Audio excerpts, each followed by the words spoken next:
लाल कुआं से विधानसभा चुनाव लड़ रहे हरीश रावत ने एक बार फिर चक्रव्यूह में घिरने का जिक्र किया है। हरीश रावत को इस बात का एहसास हो चुका है कि मौजूदा चुनावी जंग किसी महाभारत की लड़ाई से कम नहीं और वहां जो चक्रव्यूह बनाया गया है उसमें उनके अपने भी शामिल हैं। हरीश रावत ने सोशल मीडिया पोस्ट पर इस चीज का जिक्र किया है कि लोकतांत्रिक महाभारत में कुछ दिन का युद्ध हो चुका है। कौरव पक्ष से मेरे ही कुछ अपनों की जिद के कारण और समझ के दूषितपन के कारण कौरव पक्ष प्रारंभिक चरण में मेरे चारों ओर घेरा बनाता दिख रहा है। यानी वो कुछ कांग्रेसियों को भी कौरवों के साथ मिला हुआ बता रहे हैं। इसका साफ संकेत है कि जो लोग हरीश रावत के खिलाफ साजिश रच रहे हैं उनकी ओर हरदा ने फिर से इशारा किया है और उन्हें ये एहसास है कि लाल कुआं में चुनावी जंग जीतना इतना आसान नहीं। हालांकि हरीश रावत जिस रूप में अभी लड़ाई लड़ रहे हैं, क्योंकि उनके खिलाफ निर्दलीय उम्मीदवार जो कि कांग्रेस से बागी हैं वो भी मैदान में है और इन हालात में इससे पहले जब रामनगर में वो थे तो वहां भी उन्हें घेरा गया और वहां से बाद में उनकी सीट बदलनी पड़ी।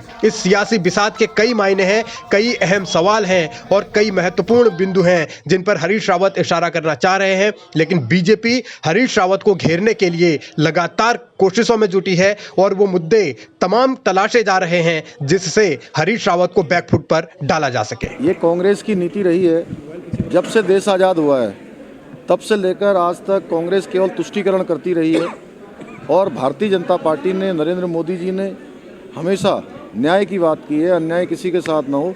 आज जब हम चार धाम की बात करती है कांग्रेस, एक तरफ चार धाम की बात करती है और दूसरी तरफ मुस्लिम यूनिवर्सिटी बनाने की, इस देवभूमि में मुस्लिम यूनिवर्सिटी बनाने की पैरवी करती है, तो एक कांग्रेस की मानसिकता दर्शाती है कि चार धाम में वो मुस्लिम यूनिवर्सिटी बनाकर क्या करना चाहते हैं। चुनावी जंग में बीजेपी तो हरीश रावत को घेरेगी ही, लेकिन हरीश रावत परेशान है अपनों से, इसीलिए उन्होंने कौरवों के साथ मिले होने का आरोप भी कांग्रेसियों पर लगाया है। हालांकि उन्होंने नाम किसी का नहीं लिखा, लेकिन इशारा समझा जा सकता है। लेकिन हरीश रावत यह भी याद दिला रहे हैं कि इस वक्त चक्रव्यूह में अभिमन्यु नहीं है बल्कि अर्जुन है और उस अर्जुन के साथ युधिष्ठिर भी है, कृष्ण भी है, भीमसेन भी है, नकुल सहदेव भी हैं। और हरीश रावत यह भी कह रहे हैं कि लाल कुआं की जनता से वो गुहार लगाएंगे और उत्तराखंडियत को बचाने के लिए हर लड़ाई आगे भी लड़ेंगे और उन्हें जीत का भी भरोसा है। लेकिन सियासी तौर पर यह समझा जा सकता है कि मौजूदा वक्त में हरीश रावत कितनी बड़ी चुनौतियों में है और जब चुनौती बाहर के साथ साथ अंदर की भी हो तो वो ज्यादा गंभीर हो जाती है। और इसीलिए जब मुद्दे चाहे मुस्लिम यूनिवर्सिटी के उठ रहे हों या दूसरे उठ रहे हों तो हरीश रावत को सफाई भी देनी पड़ रही है। साथ में अपनों को यह एहसास भी कराना पड़ रहा है कि हरीश रावत अकेला नहीं है, उसके साथ और भी लोग हैं। ये किसी ने नहीं कहा, किसी ने ऐसा नहीं कहा और यदि किसी ने कहा तो उसका निजी विचार हो सकता है। कांग्रेस का इस ऐसे चीजों से कोई लेना देना नहीं है।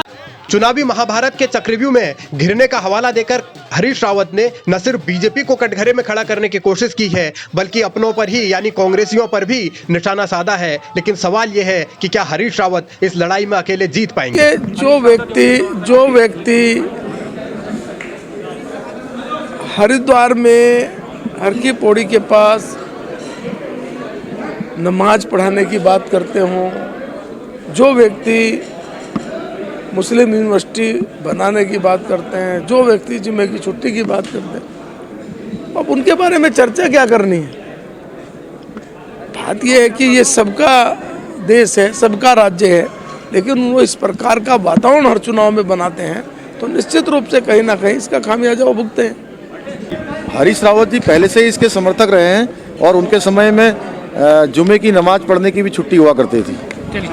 चुनावी चक्रव्यूह में हरीश रावत को घेरने के लिए भारतीय जनता पार्टी जुमे की नमाज और जुमे की नमाज की छुट्टी का जिन लेकर आई है। राजनीतिक विरोधी होने के नाते बीजेपी हर मुमकिन कोशिश कर रही है हरीश रावत को मात देने की, लेकिन हरीश रावत परेशान हैं उन कांग्रेसियों से जो बीजेपी रूपी कौरव से मिले हुए हैं। एक मर्तबा पहले भी हरीश रावत ने इसका जिक्र किया था कि उनके हाथ पांव बांध दिए गए हैं और अब एक बार फिर उन्होंने ये कहा है कि उनके अपने ही कुछ जिद कर बैठे हैं जिनकी सोच दूषित है और वो बीजेपी रूपी कौरव से मिले हैं। तो हरीश रावत का ये बयान बतलाता है कि कांग्रेस के लिए खतरे की घंटी है। हरीश रावत को आखिर कौन घेर रहा है कांग्रेस में, सवाल यही है।